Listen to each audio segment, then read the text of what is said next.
because we had a whole bunch of blackouts during the stream. And when I read it online too, I thought that was just me. You know, no. So it was me, you, and everybody else. So apparently, I guess a fan had a sign that was in the shot of the camera, and it said "Die Rocky, die."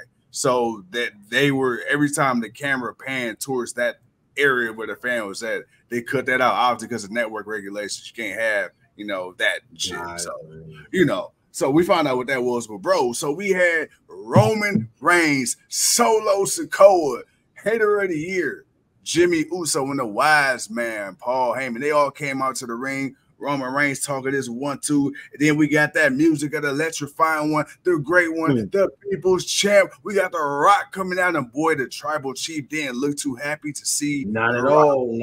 He didn't look happy at all. Then The Rock came down and did what he's been doing ever since he came back to WWE. He's sitting up here, he's shitting on the fans. He's little brother in Roman Reigns. And for the most part, bro, Roman Reigns has played backseat driver. He's played passenger princess in this whole scenario. Roman Reigns has sat there and let The Rock come in and do what he does. But there was a moment, brother. There was a moment where the whole world, I believe, took a collective gasp. And that's when The Rock, after all this berating, after all this shenanigans, after all this hyperboles, he said, if you, and he didn't even get a chance to hit the if you smell. And all we see is the camera pan to the hand on the microphone. And then we just get this very long pause, which seemed like it took an eternity.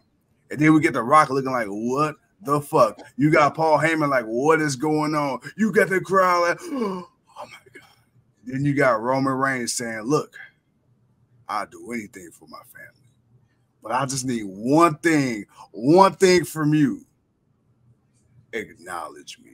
And here's the crazy part. Because even me, even the franchise, I did not think The Rock was actually going to utter those words. I didn't know somebody's theme song was going to hit. I didn't know if something was going to happen to the point to where it just wasn't going to happen. But then he sat there and said, I acknowledge you.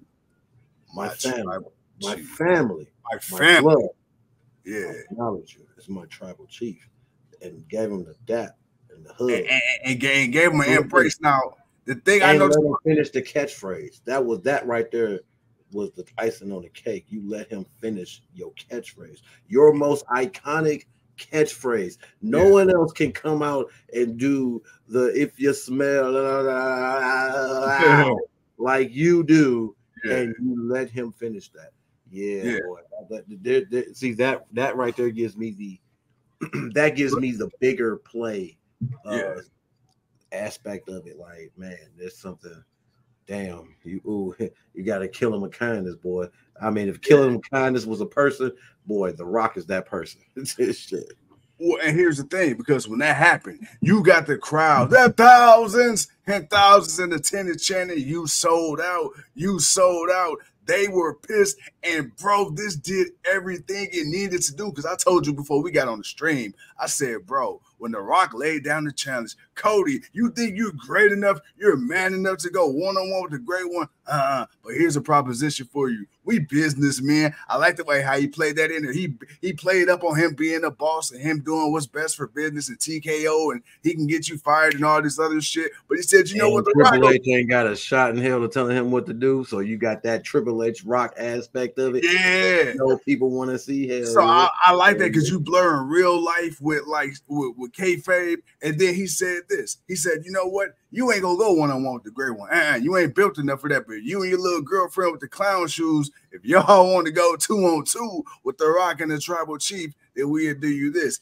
If you win, if you somehow win, you can go one-on-one, no interference from the bloodline. It is what it is. But if you lose night 2, when you face Roman Reigns, it's going to be in the bloodline rules match, which pretty much means it's just an elaborate way of saying we can do whatever the hell we want, and you already know what's up. And guess what? It ain't going to be no surprise if, when, and how we do it. So you got that. But like I said before we got on the stream, bro, bloodline throwing up the ones. A few weeks ago, we seen Rock throwing up the gun, the L, and everybody just kind of like, man, was that on purpose? Do he just not know what he's doing?